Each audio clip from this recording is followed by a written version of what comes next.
దగ్గర సీఎంఆర్ఎఫ్ సంబంధించి గత ప్రభుత్వం కూడా దాదాపు నేను అప్పుడు పార్లమెంట్ సభ్యునిగా పంపించడే కాదు, నాకు తెలిసిన దాదాపు 60,000 సీఎంఆర్ఎఫ్ సంబంధించిన ఫైల్స్ పెండింగ్ ఉన్నాయి. గత ప్రభుత్వం అంటే మా గౌరవ సోదరుడు ప్రాతినిధ్యం పార్టీ ప్రభుత్వం ఉన్నప్పుడు దాని మీద ఎంత త్వరగా అయితే అంత నిర్ణయం తీసుకొని గౌరవ ముఖ్యమంత్రిగా సపరేట్ సెక్రటరీని పెట్టడం జరిగింది.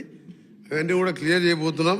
ఇంకా కొన్ని సమస్యలు చెప్పారు, మీనవంక మండలం సంబంధించి కానీ కవలపూరి కానీ మీరు ఇచ్చిన ఎలక్షన్ల ముందు ఇచ్చిన ప్రొసీడింగ్స్ కానీ.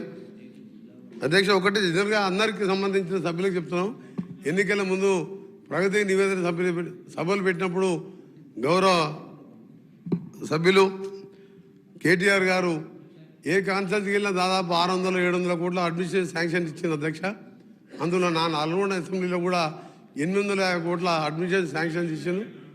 850 కోట్లు పంపిస్తానా లేదన్నా అంటే వారు గౌరవ సభ్యులు కౌశిక్ రెడ్డి గారితో పాటు మా వాళ్ళు కూడా అన్నారు అన్ని శాంక్షన్స్ ఉన్నాయన్నారు.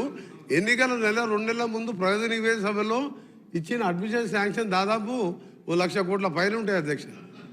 అవన్నీ స్టార్ట్ చేయాలని మీరు అడుగుతున్నారు కాబట్టి అందులో ఇంపార్టెంట్ తీసుకొని స్టార్టెడ్ వర్క్స్ ఉంటే తప్పకుంటే ప్రజా అవసరం ఉంటే స్టార్ట్ చేద్దాం. ఉదాహరణ ఆ ఎగ్జాంపుల్ చెప్పిన నాకు ఆన్సర్ 890 కోట్లు శాంక్షన్లు ఇచ్చినా అంటే నేను మినిస్టర్ కాగానే అన్ని శాంక్షన్ లెటర్ తెప్పించుకున్నా.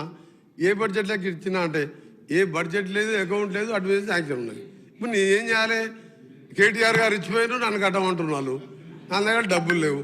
అందుకే తప్పకుండా స్టార్ట్ అయినది ఇంపార్టెంట్ ప్రజలకు సంబంధించినవి డెఫినెట్గా టేకప్ చేస్తాం. గౌరవ సభ్యులు